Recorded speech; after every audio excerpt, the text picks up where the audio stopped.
GCSE Poetry, Love and Relationships, Neutral Tones and Poems to Compare to. Just starting off with the annotated poem, I just want to say a quick thank you to the physics and maths tutor for allowing me to use their resource on my video. They have annotated poems for every single poem for love and relationship and conflict, so check out the link in the description for their website. So as I said, this is the annotated poem. It lasts 2 slides, so short-ish poem. We stood by a pond that winter day, and the sun was white as though chidden of God, and a few leaves lay on the starving sod. They had fallen from an ash and were grey. Your eyes on me were as eyes that rove over tedious riddles of years ago, and some words played between us to and fro, on which lost the more by our love. The smile on your mouth was the deadest thing, alive enough to have strength to die, and a grin of bitterness swept thereby, like an ominous bird a wing.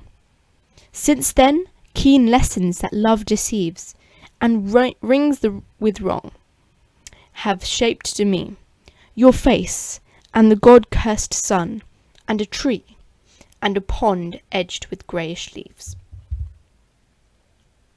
So the poet who created this poem was called Thomas Hardy, and he was talking about a relationship that had completely failed and he was so miserable, so it's quite a negative poem.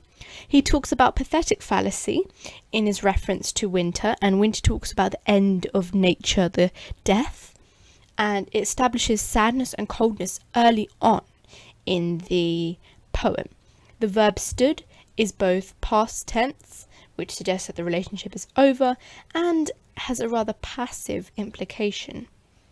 Now, the writer is mirroring the feelings of how the relationship has ended through winter, and this language continues throughout the poem. The sun was white, starving sod, so grey is absence of colour and absence of life, and that describes and parallels how the relationship was. When he said, your eyes on me were as eyes that rove, eyes are symbolic as a window to the soul. However, here Thomas Hardy has juxtaposed that idea to show the deep level of understanding has now gone in their relationship. When they say over tedious riddles of years ago, it highlights how it's the past and it's over and the relationship is completely finished. Make sure you take note of these annotations. I'm going to move on to the next slide. So the smile on your mouth was the deadest thing. Hardy continually uses juxtaposition of normal positive things to depict a very negative side of it. They're polar opposites, smile and death, and it highlights how a relationship is supposed to be positive and is supposed to be full of love and colour. However, this relationship is the extreme polar opposite of that. He says, alive enough to have strength to die.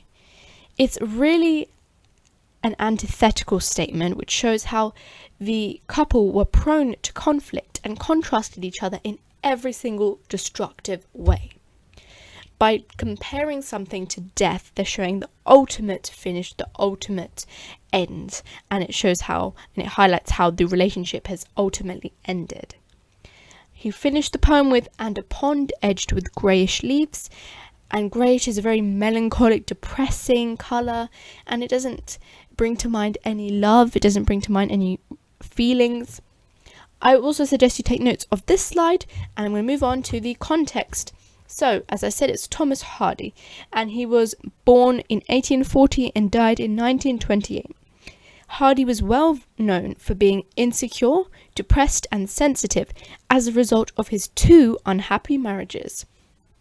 It's obvious to see how he poured all of these negative emotions towards relationships and women into neutral tones and many of his other poems. So if you want to get a deeper understanding of how he wrote, I would suggest reading his other poems. So here are some structure and form really helpful essay points that I suggest you should definitely include in your essays for GCSE. So first of all, the poem ends and starts by a pond. This represents the stagnant relationship and how nothing is moving.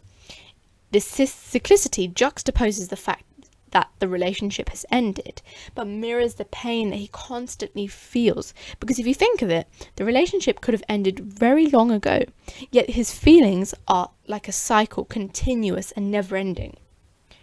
Point 2 is the ABBA rhyme scheme.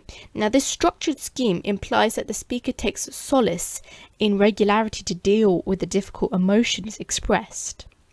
And point 3, the quatrains, which are 4 lines, are in tetrameter, which gives a faster pace than iambic tetrameter. Now, this faster pace contrasts and emphasizes the idea that time continues, but the relationship remains stagnant, almost as if he's stuck in time contemplating about this dead relationship. Here's some language essay points now. So there's a lack of metaphors. Now, sometimes poems and language devices are not only about what is there, but what is missing. And this lack of metaphors highlights and communicates the harsh reality of the loss of the relationship. The only metaphors he did include were alive enough to have strength to die. This hyperbolic metaphor exaggerates the animosity between characters. There's also death imagery used throughout, and he frequently uses it and creates an ominous mood. His former lover's smile was described as the deadest thing. This definitely subverts connotations of a smile, especially in a relationship, and parallels something that was supposed to be happy to a torturous thing. A spelling mistake for torturous.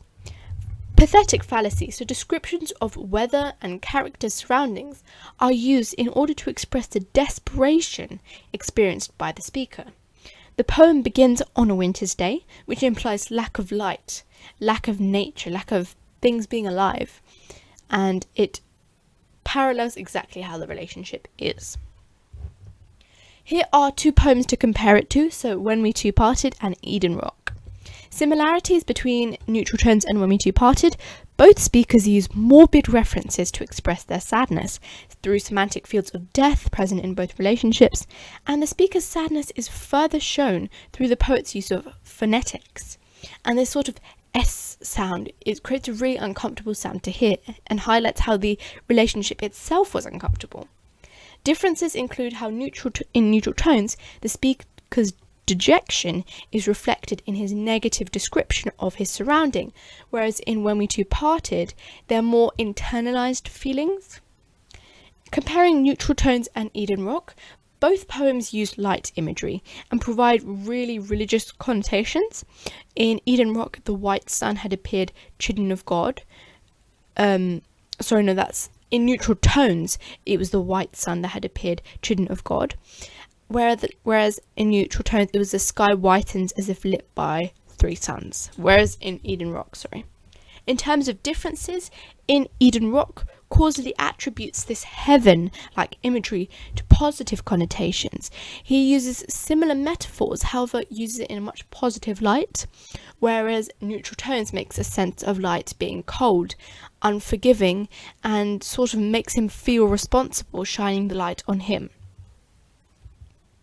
So thank you for watching.